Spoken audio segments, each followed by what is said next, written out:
Olá, seja muito bem-vindo ao canal Bíblia Narrada. Hoje nós vamos iniciar a leitura do Evangelho segundo João, um dos quatro evangelhos do Novo Testamento. Ele foi escrito com o propósito de nos apresentar quem é Jesus Cristo. O Evangelho de João destaca sua divindade, seu amor, seus ensinamentos e os sinais que apontam para ele como Filho de Deus e Salvador. Ao longo dessa leitura, nós somos convidados a conhecer mais profundamente a Cristo e a refletir sobre suas palavras e as suas obras. Que Deus abençoe este momento e que a sua palavra encontre lugar em nosso coração. Amém? João, capítulo 1, a encarnação do Verbo. No princípio era o Verbo, e o Verbo estava com Deus, e o Verbo era Deus. Ele estava no princípio com Deus. Todas as coisas foram feitas por intermédio dele, e sem ele, nada do que foi feito se fez. A vida estava nele, e a vida era a luz dos homens. A luz resplandece nas trevas, e as trevas não prevaleceram contra ela. Houve um homem enviado por Deus, cujo nome era João. Este veio como testemunha para que testificasse a respeito da luz, a fim de todos virem a crer por intermédio dele. Ele não era a luz, mas veio para que testificasse da luz, a saber, a verdadeira luz, que, vinda ao mundo, ilumina a todo homem. O Verbo estava no mundo. O mundo foi feito por intermédio dele, mas o mundo não o conheceu. Veio para o que era seu, e os seus não o receberam. Mas a todos quantos o receberam, deu-lhes o poder de serem feitos filhos de Deus, a saber, aos que creem no seu nome, os quais não nasceram do sangue, nem da vontade da carne, nem da vontade do homem, mas de Deus.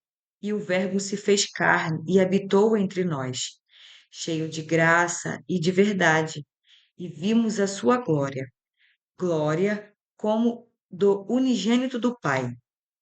João testemunha a respeito dele e exclama: Este é o de quem eu disse: o que vem depois de mim tem, contudo, a primazia, porquanto já existia antes de mim.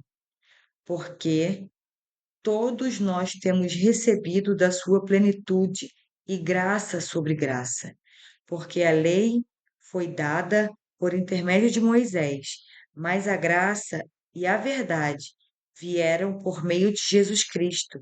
Ninguém jamais viu a Deus, o Deus unigênito, que está no seio do Pai, é quem o revelou.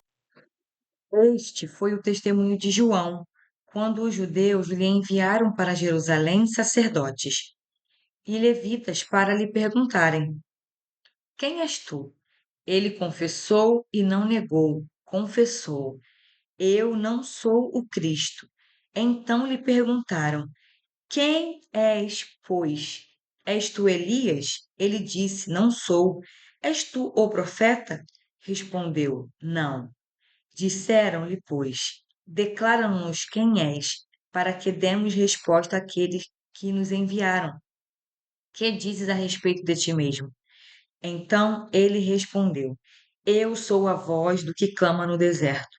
Endireitai o caminho do Senhor, como disse o profeta Isaías. Ora, os que haviam sido enviados eram de entre os fariseus e perguntaram-lhe: Então por que batizas, se não és o Cristo, nem Elias, nem o profeta?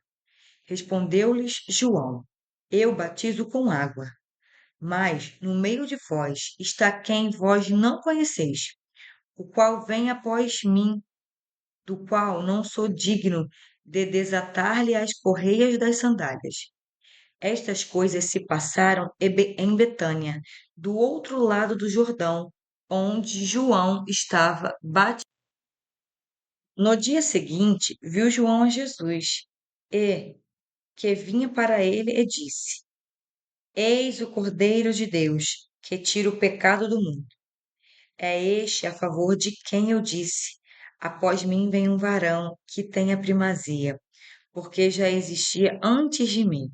Eu mesmo não o conhecia, mas, a fim de que ele fosse manifestado a Israel, vim, por isso, batizando com água. E João testemunhou, dizendo: viu o Espírito descer do céu como pomba e pousar sobre ele. Eu não o conhecia. Aquele, porém, que me enviou a batizar com água, me disse: aquele sobre quem vires descer e pousar o Espírito, esse é o que batiza com o Espírito Santo. Pois eu, de fato, vi e tenho testificado que ele é o Filho de Deus. No dia seguinte, estava João outra vez na companhia de dos seus discípulos. E, vendo Jesus passar, disse: eis o Cordeiro de Deus. Os dois discípulos, ouvindo-o dizer isto, seguiram Jesus. E Jesus, voltando-se e vendo que o seguiam, disse-lhes: que buscais? Disseram-lhe: Rabi, que quer dizer mestre. Onde assiste? Ele respondeu-lhes: vinde e vede. Foram, pois, e viram onde Jesus estava morando, e ficaram com ele aquele dia, sendo mais ou menos a hora 10ª. Era André, o irmão de Simão Pedro, um dos dois que tinham ouvido o testemunho de João e seguido Jesus. Ele achou primeiro seu próprio irmão, Simão, a quem disse: achamos o Mestre, que quer dizer Cristo, e o levou a Jesus. Olhando Jesus para ele, disse: tu és Simão, o filho de Jonas. Tu serás chamado Cefas, que quer dizer Pedro. No dia imediato, resolveu Jesus partir para a Galiléia e encontrou a Filipe, a quem disse: segue-me. Ora, Filipe era de Betsaida, cidade de André e de Pedro. Filipe encontrou a Natanael e disse: achamos aquele de quem Moisés escreveu na lei, e a quem se referiram os profetas, Jesus, o Nazareno, filho de José. Perguntou-lhe Natanael: de Nazaré pode sair alguma coisa boa? Respondeu-lhe Filipe: vem e vê. Jesus viu Natanael aproximar-se e disse ao seu respeito: eis um verdadeiro israelita, em quem não há dolo. Perguntou-lhe Natanael: de onde me conheces? Respondeu-lhe Jesus: antes de Filipe te chamar, eu te vi quando estavas debaixo da figueira. Então exclamou Natanael: mestre, tu és o filho de Deus, tu és o rei de Israel. Ao que Jesus lhe respondeu: por que te disse que te vi debaixo da figueira? Crês? Pois maiores coisas do que estas verás. E acrescentou: em verdade vos digo que vereis o céu aberto e os anjos de Deus subindo e descendo sobre o Filho do Homem. Que esta palavra possa fortalecer a sua fé e transformar o seu coração. E se esse conteúdo edificou a sua vida, inscreva-se no nosso canal para acompanhar os próximos capítulos.